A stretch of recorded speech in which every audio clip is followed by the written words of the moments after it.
Hey friends, and welcome back to our channel. If you are new around here, my name is Megan. My husband Kenneth, our son Declan, and I live off-grid in South Carolina. We purchased our off-grid property 1 year ago, and it has changed so much in that 1 year. We are on raw land that we have improved using our own two hands and some basic tools. We don't have tractors. We don't have any kind of ATVs, four-wheelers, side-by-side. No kind of like equipment that could help us get stuff done. We use our hands, our shovels, a chainsaw, some hedge trimmers, things like that to get this property to where it is. And the stuff we have accomplished in this 1 year is mind-blowing. So as a 1 year celebration of buying our off-grid raw land, homestead property, whatever you want to call it, I am doing a year in review. I'm going to show you everything from the start to where we are now. So stay tuned because it is not something you want to miss. So when we first looked at this raw land, it was nothing. It was trees and brambles and vines, and it was so overgrown that we have never even made it to the back side of our property. It is 16.5 acres, and we have never walked the entire thing. We couldn't even walk the entire thing when we first come to look at it because it was so overgrown. The trees and the bushes and the vines and the briars, we just couldn't make it through, especially carrying a small child. We walked as much as we could, and we knew that even if we only could utilize the front end portion of our property and use the back end portion as a hunting area, it would be worth it to buy this property and to have our raw land to build our off-grid homestead on. When we got started out here on our property, we started out in tents. We were tent camping.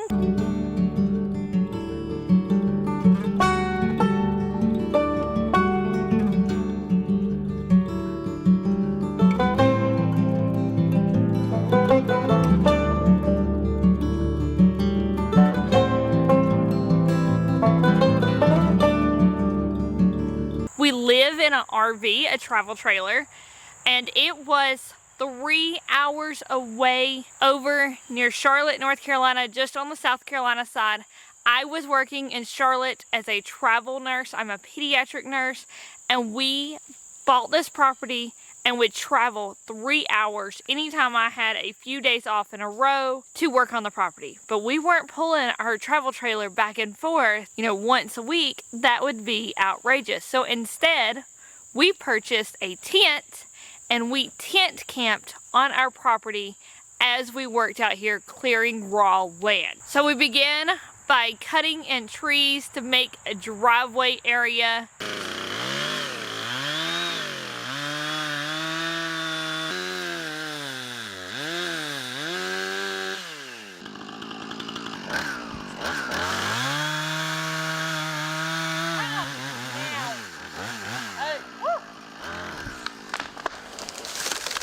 Our goal was to be out here November 1st in our travel trailer, and that meant we had to have a place to put it.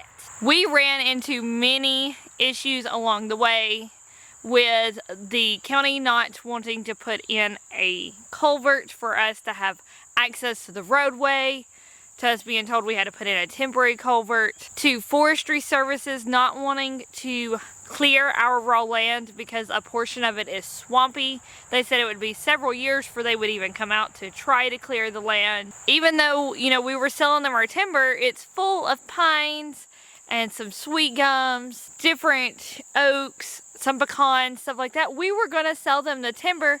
They still would not come out and clear our raw land. It was a mess, to say the least. It was a lot of frustrations, and having different goals fell along the way, and a lot of sweaty, hard work.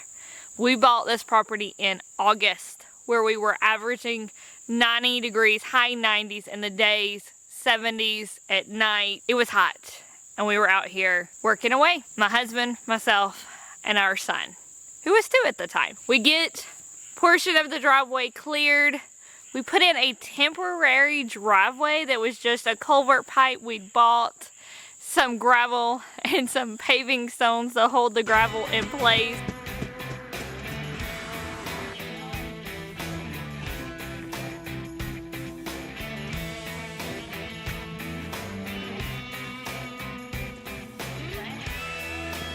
Is a temporary driveway ready for the RV to pull onto? Madam, take a look for yourself. Go take a look for ourselves.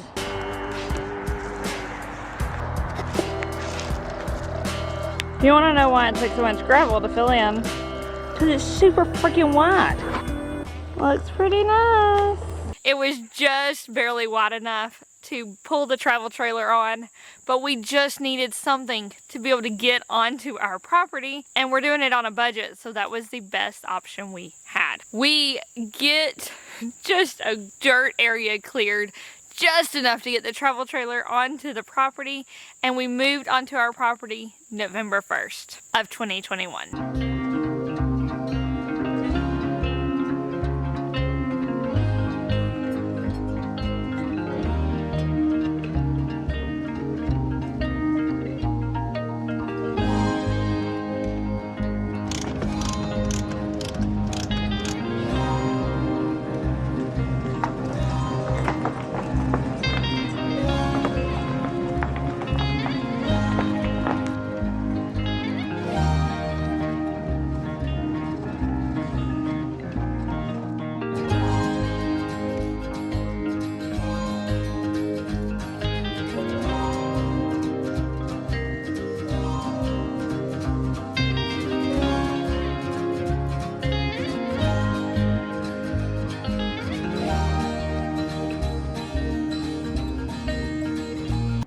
Go!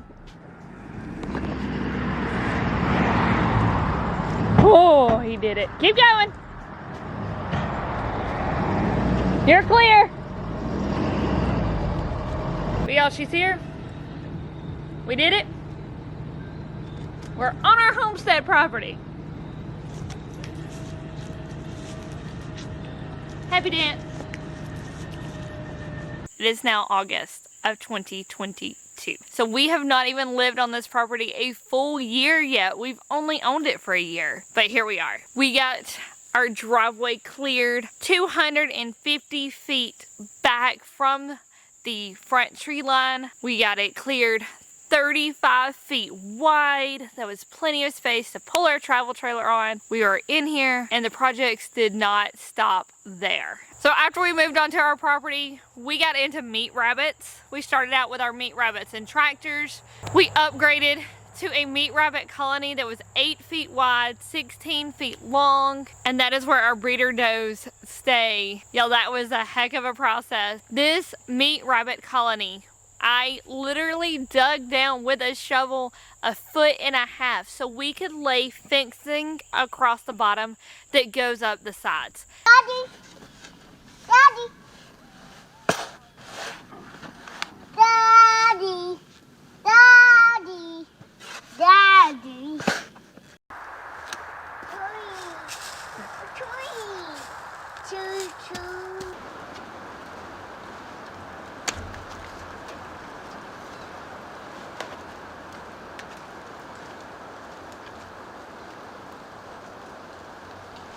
And then I filled it back in with dirt. This allows our rabbits to be able to dig a little in the dirt, but not be able to dig out. It also keeps predators from digging in. And then we built fencing all the way up the side, put a roof on it, put a gutter on it, and eventually added in a rainwater catchment system that provides our water needs and water for our animals. We use 4 55-gallon pickle barrels to give us just over 200 gallons of water for rainwater catchment. So there you have it. It is finally done.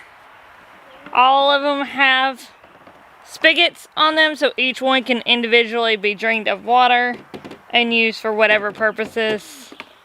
All off of our rabbit colony. After that, we cleared an area for a permanent area for our travel trailer.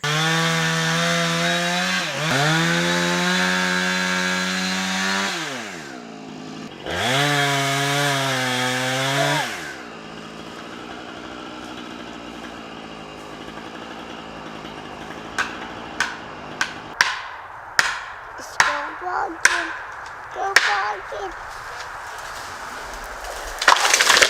We brought in bags of gravel because we couldn't get a bulk gravel service out here with the way our driveway culvert was. They just couldn't get onto the property. We were buying gravel in bulk bags and bringing them on and scooping them out. We're gonna go ahead and start spreading those out on the driveway so that we can get the RV moved down here today.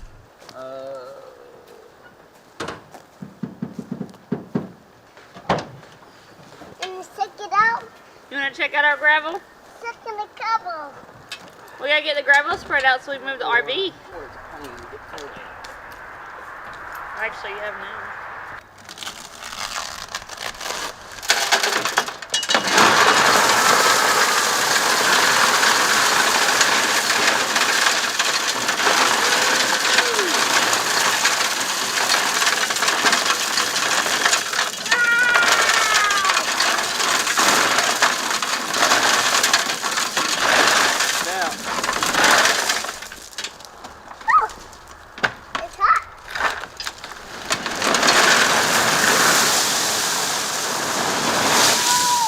But we got our travel trailer in its permanent spot. We are officially packed up and connected to make this trip down the driveway.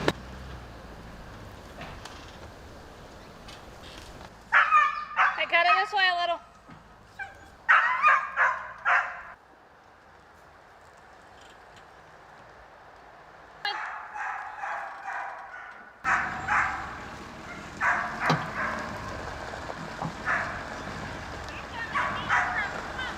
Dudes, that went much smoother than I thought it was going to.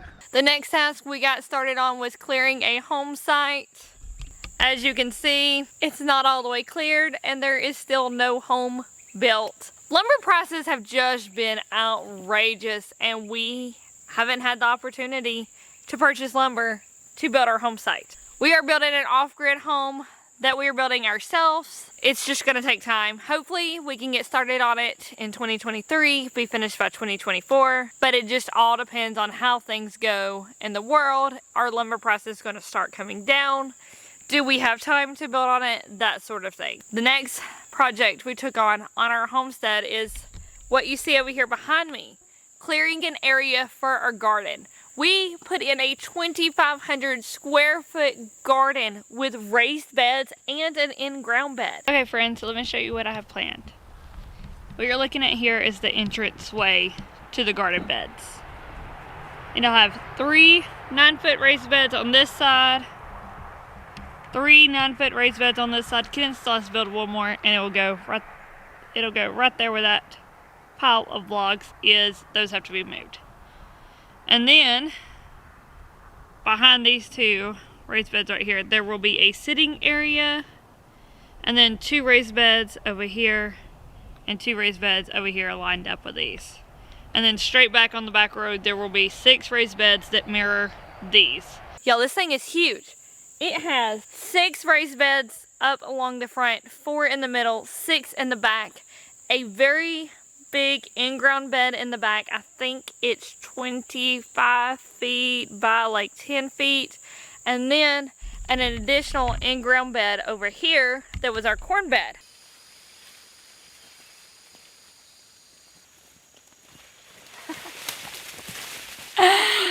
I love the cornfield.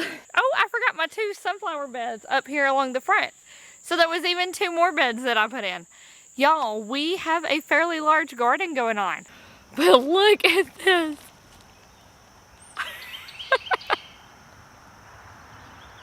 Y'all, this makes me so happy.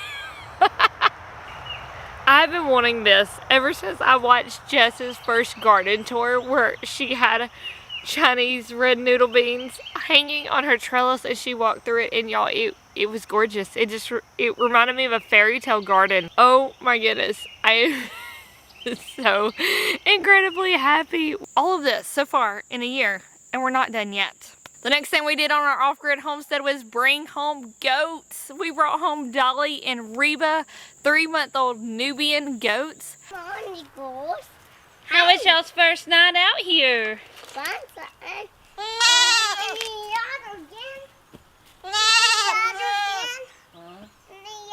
know, they need food. And the other. They need food. Y'all, look how much they've already cleared. If you notice, nothing is green until it gets like up here. Our plan was to move them in electric fencing around our property so they could help clear brush, and they have done a fantastic job. We don't feed any goat pellets. All they get is grasses, fresh forage, hay occasionally, and then brush that they eat as they rotate around our property, clearing the area for us. The property that they have been able to clear just by moving through is amazing. I let them eat everything they will, and then I go behind them and cut down the small saplings where they've eaten the leaves off of them. I go ahead and clear those out. I pile them up, and then this winter we will go through and wood chip all of these piles to have more open area. After our goats, of course, we had to bring home chickens. I brought chickens home to the homestead. We have raised meat chickens. We have butchered those meat chickens. We have a layer flock that started out in chicken tractors and is now in their own chicken pen. In total, we have cleared almost 2 acres of our off-grid property, all by hand, and it's been amazing. The amount of work we have gotten done over this year is absolutely mind-blowing. We are not where I wanted to be, but other things have come up along the way. Our rabbits transitioned to an all forage homegrown diet. I literally forage for all of their needs here on our property. I have written a book about it this year, and that took so much time and research to be able to back everything up and know that I am teaching other people safe ways to feed their rabbits. But I did that in this year too. I wrote a book. Woo, guys. I have spoke at one conference as an off-grid homesteader. I have attended other homesteading events, and I will be speaking at Farm Where You Live in October, and my book comes out October 1st of 2022. The amount of stuff we have accomplished in this year, it really goes to show that you can do anything you put your mind to. And guys, while part of this year we have both been home, Kenneth and myself, to work on this off-grid property, for the majority of this year, one of us has been working. It was me working as a nurse to begin with, and then I have since left the hospital field, and Kenneth has been working as a mechanic, as a maintenance operator for a carpet mill. That is what his profession is. So for most of the year, one of us has been working and the other one has been home, and we still have accomplished all of this. So if you're out there and you are looking for your off-grid property, you're looking for your raw land to turn into your homestead, know that it is possible. You can do it. It takes hard work. It takes a lot of sweaty days. It takes some blood, sweat, and tears all together. I am telling you, we have put it all into this property. But here we are. I'm going to be coming out with a homestead property tour so y'all can see everything that has happened in this 1 year. So make sure you are subscribed if you want to see that. I will be sharing a lot about our life here on this off-grid homestead, how we are on a journey to self-sustainability, how we are raising our meat rabbits on an all-forage sustainable diet. I mean, how we're currently, I got meat rabbits breeding in here, so if y'all hear anything, that's what's going on. But I share a lot about our meat rabbits and our journey to self-sustainability and how we are transitioning all of our animals, including our chickens in the future, to a sustainable diet that we can grow right here on our property. Life don't get much better than that, and we've done it all in a year. So it is possible. We are proof. We want to thank you for being here, for being part of our community, for watching us over this year and cheering us on, giving us advice along the way, and really just supporting us on this journey and every step we have taken. It has been incredible, and I'm so thankful for every one of you out there watching our videos. You're amazing. Thank you for your support. That's all I have for you today, friends. Make sure you stay tuned to watch our homestead tour. I can't wait to show you around. Until then, though, bye. I will see you later.